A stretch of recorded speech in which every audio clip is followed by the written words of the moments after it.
ಆತ್ಮೀಯ H16 news ಅರ್ಥಾತ್ ಥೇ ಸೀತಾರಾಮ್ ನ್ಯೂಸದ ವೀಕ್ಷಕರೇ, ನಾನು ನಿಮ್ಮವ ಎಂ ಆಯುಧ ಮಲ್ಲಪ್ಪ ಜೊತೆ ಅವರು. ತಾವು ಈಗ ಸುದ್ದಿಗಳ ಲೋಕಕ್ಕೆ ಎಂಟ್ರಿ ಹೊಡಿತಾ ಇದ್ದೀರಿ. ಈ ಸುದ್ದಿಗಳನ್ನು ಪ್ರತಿಯೊಂದು ನೋಡೋ ಜೊತೆಗೆ ನಿಮ್ಮ ಅಭಿಪ್ರಾಯಗಳನ್ನು ಹಂಚ್ತಾ ಇರ್ರಿ. ಯಾಕಂದರೆ ಈ ಸುದ್ದಿಗಳು ನಿಮಗಾಗಿ, ನಿಮ್ಮ ಬದುಕಿಗಾಗಿ, ನಿಮ್ಮ ವೈಚಾರಿಕೆಗಾಗಿ, ನಿಮ್ಮ ತಿಳುವಳಿಕೆಗಾಗಿಯೂ ನಿಮಗೂ ಗೊತ್ತು. ಜೊತೆಗೆ ನಮಗೂ ನಿಮ್ಮೊಂದಿಗೆ ಇದೊಂದು ಮಾತಾಡುವಂಥ ಜೊತೆಗೆ ಸುದ್ದಿಗಳನ್ನು ಬಿಡುವಂಥ ಕೆಲಸ. ಈ ಕೆಲಸದಲ್ಲಿ ನಾವು ನಿಮ್ಮೊಂದಿಗಿದ್ದೀವಿ ಅಂತ ಹೇಳ್ತಾ ನೋಡ್ತಾ ಇರಿ ಈ ಸುದ್ದಿಗಳನ್ನು. ಅಂದರೆ ಅವರು ಮುನ್ನಡೆಸ್ಕೊಂಡು ಹೋಗ್ತಾರೆ ಅನ್ನೋ ಒಂದು ವಿಚಾರ, ಆ ವಿಚಾರ ಏನು ಅನ್ನೋದು ಸ್ಪಷ್ಟೀಕರಣ ಮಾಡಿದರೆ ಚೆನ್ನಾಗಿದೆ. ಏನು ಹೇಳಿದ್ರು, ತಂದೆಯವರು ಯಾವಾಗಲೂ ಕೂಡ ಸಾಮಾಜಿಕ ನ್ಯಾಯದಲ್ಲಿ ನಂಬಿಕೆ ಇಟ್ಕೊಂಡಿರೋವಂಥವ್ರು, ಕಾಂಗ್ರೆಸ್ ಜಾತ್ಯತೀತ ಸಿದ್ಧಾಂತ ನಂಬಿಕೆ ಇಟ್ಕೊಂಡಿರೋರು. ಅದೇ ಸಿದ್ಧಾಂತಗಳಲ್ಲಿ ಸತೀಶ್ ಜಾರಕಿಹೊಳಿ ಅವರು ಕೂಡ ನಂಬಿಕೆ ಇಟ್ಕೊಂಡು ಅದೇ ಪ್ರಕಾರ ನಡ್ಕೊಂಡು ಹೋಗ್ತಿರೋರು. 2028 ಆದಮೇಲೆ ಚುನಾವಣೆಗೆ ತಂದೆಯವ್ರು ನಿಂತ್ಕೊಳ್ಳಲ್ಲ ಅಂತ ಹೇಳಿದ್ದಾರೆ. ಸೊ ಅದಾದಮೇಲೆ ಆ ಕಾಂಗ್ರೆಸ್ ಸಿದ್ಧಾಂತನ ಇಟ್ಕೊಂಡು, ಜಾತ್ಯತೀತ ಸಿದ್ಧಾಂತ ಇಟ್ಕೊಂಡು ಎಷ್ಟೊಂದು ಜನ ರಾಜಕಾರಣಿಗಳು ಇದ್ದಾರೆ ನಮ್ಮ ಪಕ್ಷದಲ್ಲಿ, ಬಹಳಷ್ಟು ಯುವ ರಾಜಕಾರಣಿಗಳಿದ್ದಾರೆ. ಸೊ ಅವ್ರನ್ನೆಲ್ಲ ಅವ್ರು ಲೀಡ್ ಮಾಡಲಿ, ಅವ್ರಿಗೆಲ್ಲರೂ ಮಾರ್ಗದರ್ಶನ ಕೊಡಲಿ ಅಂತ ಅಷ್ಟೇ ನಾನು. ನಾನು ಯಾಕೆ ಹೇಳಿದೆ ಅಂತಂತಂದರೆ ಅವರು ಕೂಡ ಅದೇ ಸಿದ್ಧಾಂತಗಳ ನಂಬಿಕೆ ಇಟ್ಕೊಂಡಿರೋರು. ಸೊ ಆ ರೀತಿ ಆ ಥರ ಜಾತ್ಯತೀತ ಸಿದ್ಧಾಂತ, ಸಾಮಾಜಿಕ ನ್ಯಾಯ ಸಿದ್ಧಾಂತ ಇದ್ರೊಂದು ನಂಬಿಕೆ ಇಟ್ಕೊಂಡು ಬೇಕಾದಷ್ಟು ಜನ ಲೀಡರ್ಗಳಿದ್ದಾರೆ. ತಂದೆಯವರು ಈಗ ಅವ್ರನ್ನೆಲ್ಲ ಲೀಡ್ ಮಾಡ್ತಾ ಇದ್ದಾರೆ. 2028 ಆದಮೇಲೂ ಮತ್ತೆ ಅದೇ ರೀತಿ ಲೀಡ್ ಮಾಡ್ತಾರೆ ಇಲ್ವೋ ಗೊತ್ತಿಲ್ಲ. ಸೊ ಹಾಗಾಗಿ 2028 ಮೇಲೂ ಕೂಡ ನಮಗೆ ಆ ರೀತಿ ಲೀಡ್ ಮಾಡೋರು ಬೇಕು, ಆ ಸೈದ್ಧಾಂತಿಕವಾಗಿ ರಾಜಕಾರಣ ಮಾಡುವಂಥವ್ರು ಬೇಕು. ಅಂಥ ನಾಯಕರಲ್ಲಿ ಸತೀಶ್ ಜಾರಕಿಹೊಳಿ ಸಾಹೇಬರು ಕೂಡ. ಸೊ ಹಾಗಾಗಿ ಆ ಥರ ಯಾರ್ಯಾರು ಆ ಸಿದ್ಧಾಂತದ ನಂಬಿಕೆ ಇಟ್ಕೊಂಡಿದ್ದಾರೆ ಎಲ್ಲ ರಾಜಕಾರಣಿಗಳು ನಾವು ಮಾರ್ಗದರ್ಶನ ಮಾಡಿ ಕೊನೆ ದಿನಗಳಲ್ಲಿದ್ದಾರೆ. ಈಗ ಸಿದ್ದರಾಮಯ್ಯ ಕೊನೆ ದಿನಗಳಿಂದ 2028 ಗಮನದಲ್ಲಿ ಇಟ್ಕೊಂಡು ನಾನು ಹೇಳಿದ್ದು ಕೊನೆ ದಿನ ಅಂತಂತಂದ್ರೆ ನಾಳೆ ಕೊನೆ ದಿನ. ಸರ್, ಈಗ ತಾವು ಹೇಳಿದ್ರೆ ವೈಚಾರಿಕವಾಗಿ ಪ್ರಗತಿಪರ ತತ್ವ ಸಿದ್ಧಾಂತ ಹೌದು, ಕಾಂಗ್ರೆಸ್ ಸಿದ್ಧಾಂತ ಅಂತಂದರೆ ಜಾತಿಯ ಸಿದ್ಧಾಂತ, ಪ್ರಗತಿಪರವಾದಂಥ ಸಿದ್ಧಾಂತ, ಸಾಮಾಜಿಕ ನ್ಯಾಯ ಸಿದ್ಧಾಂತ. ಸೊ ಆ ಸಿದ್ಧಾಂತದ ನಂಬಿಕೆ ಇಟ್ಕೊಂಡಿರೋರಿಗೆ ಇವ್ರು ಲೀಡ್ ಮಾಡಲಿ ಅಂತ ನಾನು. ಉತ್ತರಾಧಿಕಾರಿ, ಮುಂದಿನ ರಾಜಕೀಯ ಉತ್ತರಾಧಿಕಾರಿ ಬಗ್ಗೆ ಮಾತನಾಡಿಲ್ಲ. ನಾನು ಹೇಳಿದ್ದು ಸೈದ್ಧಾಂತಿಕವಾಗಿ ರಾಜಕಾರಣ ಮಾಡೋರಿಗೆ ಅವರು ಲೀಡ್ ಮಾಡಲಿ. ಯಾಕಂದ್ರೆ ಕೂಡ ಅವರು ಕೂಡ ಒಬ್ಬರು ಸೈದ್ಧಾಂತಿಕ ರಾಜಕಾರಣಿ. ಸೊ ಅಂಥವ್ರನ್ನ ಅವ್ರು ಲೀಡ್ ಮಾಡಲಿ. ಸರ್, ಸೈದ್ಧಾಂತಿಕ ಅಂದರೆ ಕಾಂಗ್ರೆಸ್ ಪಕ್ಷ ಸೈದ್ಧಾಂತಿಕ ಎಥಿಕ್ಸ್ ಇಟ್ಕೊಂಡೇ ಹೋಗ್ತಾ ಇರುವಂಥದ್ದು. ಸೊ ಅಂದರೆ ಕಾಂಗ್ರೆಸ್ ಪಕ್ಷವನ್ನ ಲೀಡ್ ಮಾಡ್ತಾರೆ ಸತೀಶ್ ಜಾರಕಿಹೊಳಿ. ಕಾಂಗ್ರೆಸ್ ಪಕ್ಷದ ಸಿದ್ಧಾಂತನೇ ಜಾತ್ಯತೀತ ಸಿದ್ಧಾಂತ. ಬಟ್ ನಿಜವಾಗ್ಲೂ ಆ ಸಿದ್ಧಾಂತಕ್ಕೆ ಹೋಲ್ಡ್ ಆನ್ ಆಗಿ ಅದನ್ನು ನಡ್ಸ್ಕೊಂಡು ಹೋಗುವಂಥವ್ರು ಎಲ್ಲ ನಾಯಕರುಗಳು ಇಲ್ಲ. ಯಾಕೆಂತಂತಂದರೆ ನಾವೆಲ್ಲ ಇನ್ನೂ ಯುವ ರಾಜಕಾರಣಿಗಳಿದ್ದೀವಿ. ಅವರಷ್ಟು ದೊಡ್ಡ ಹಿರಿಯ ನಾಯಕರಲ್ಲಿ ಆ ಥರದ್ದು ಭಾಳ ಕಮ್ಮಿ ಇರ್ತಾರೆ. ಸೊ ಅಂಥವ್ರು ಲೀಡ್ ಮಾಡಲಿ ಎಲ್ಲರೂ ಕೂಡ ಅಂತ ಹೇಳ್ತಾರೆ. ಈಗ ಯತೀಂದ್ರ ಅವರು ನವೆಂಬರ್ ಕ್ರಾಂತಿಯ ಮುನ್ಸೂಚನೆ ನೀಡಿದ್ರ ಅನ್ನೋ ಚರ್ಚೆಗಳಾಗಿದೆ. ಅದೇ ಕಾರ್ಯಕ್ರಮದಲ್ಲಿ ನಾನು ಕೆಳಗೆ ವೇದಿಕೆಯಿಂದ ಬಂದಾಗ ಇದೇ ನವೆಂಬರ್ ಕ್ರಾಂತಿ ಬಗ್ಗೆ ಯಾರೋ ಪತ್ರಕರ್ತರು ಹೇಳಿದ್ರು. ಅವಾಗ ಅವ್ರಿಗೆ ಏನು ಉತ್ತರ ಕೊಟ್ಟಿದ್ದೀನಿ, ನವೆಂಬರ್ ಕ್ರಾಂತಿ ಅನ್ನೋದೆಲ್ಲ ಬರೀ ಊಹಾಪೋಹ ಆ ರೀತಿ ಬರೀ ಮಾತನಾಡ್ಕೊಂಡೇ ಬರ್ತಿದ್ದಾರೆ. ಯಾವುದೇ ನಾಯಕತ್ವದ ಬದಲಾವಣೆ ಪ್ರಶ್ನೆ ಇಲ್ಲ, ಆ ಥರ ಚರ್ಚೆ ನಮ್ಮ ಪಕ್ಷದಲ್ಲಿ ನಡೆದಿಲ್ಲ ಅಂತಲೇ ನಾನು ಉತ್ತರ ಹೇಳಿ. ಅಂದರೆ ತಾವು ಹೇಳೋದಿಗೆ ಅಂದರೆ 2ನೇ ಲೆವೆಲ್ 3ನೇ ಲೆವೆಲ್ ಏನು ಲೀಡರ್ಸ್ಗಳಿದ್ದಾರೆ ಅವರಿಗೆ ಒಂದು ಮಾದರಿಯಾಗಿ ತೊಗೊಂಡು ಎಲ್ಲ ಅವ್ರಿಗೆ ಲೀಡ್ ಮಾಡಿ ಅವ್ರಿಗೂ ಕೂಡ ಸಿದ್ಧಾಂತಿಕ ರಾಜಕಾರಣ ಮಾಡೋದಕ್ಕೆ ಪ್ರೇರಣೆ ಆಗಲಿ ಅಂತ ಹೇಳಿದ್ದಾರೆ. ಸರ್, ಈಗ ಸತೀಶ್ ಜಾರಕಿಹೊಳಿ ಕೂಡ ಮುಂದಿನ ಮುಖ್ಯಮಂತ್ರಿ ಆಗಬೇಕು ಅಂತ ಆಸೆ ಇಟ್ಕೊಂಡಿದ್ದಾರೆ. ಆ ಥರ ಭಾಳಷ್ಟು ಲೀಡರ್ಗಳು ನಮ್ಮಲ್ಲಿದ್ದಾರೆ. CM ಆಗೋದಕ್ಕೆ ಅರ್ಹತೆ ಇರುವಂಥ ಲೀಡರ್ಗಳು. ಅದನ್ನು ಯಾರು ಆಗಬೇಕು ಅನ್ನೋದನ್ನು ಅಫ್ಕೋರ್ಸ್ ಎಲ್ಲ ಶಾಸಕರು ಮತ್ತು ಹೈಕಮಾಂಡು ಅದು ತೀರ್ಮಾನ ಮಾಡಬೇಕಿದೆ. ಆದರೆ ಸದ್ಯಕ್ಕೆ ಈಗ ಮುಖ್ಯಮಂತ್ರಿ ಬದಲಾವಣೆ ಚರ್ಚೆ ಇಲ್ಲ. ಸರ್, ಈಗ ಸಿದ್ದರಾಮಯ್ಯ ಅವರನ್ನು ಹೊರತುಪಡಿಸಿದರೆ ಅವರ ಸ್ಥಾನ ತುಂಬುವ ಶಕ್ತಿ ಸತೀಶ್ ಜಾರಕಿಹೊಳಿ ಅವರಿಗೆ ಖಂಡಿತ ಇದೆ.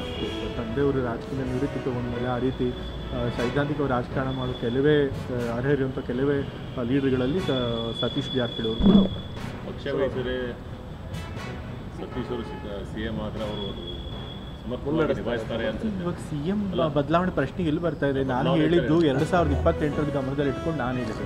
ನೀವು ಅದನ್ನು ಈಗ ನಾಳೆದಕ್ಕೇ ಏನೋ ಬದಲಾಗೋಂಗೆ ಮಾತಾಡ್ತಿದ್ದೀರಿ. ಸರಿ, thank you. Okay, thank you sir.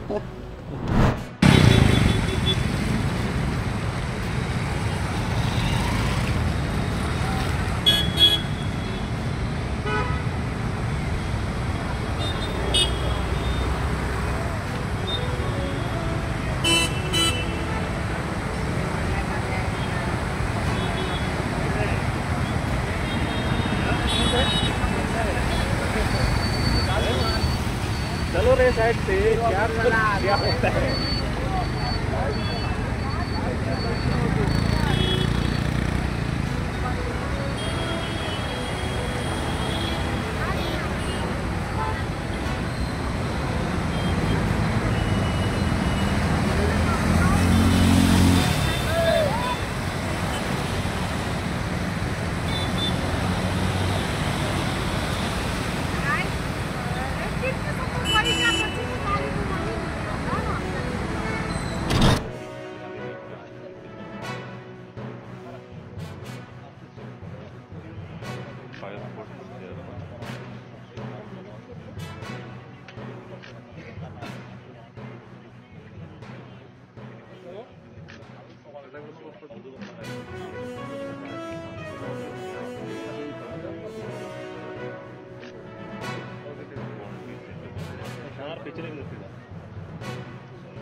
Of course, they all have agreed that they are going to cooperate with the Bangalore and they will not hurt Bangalore.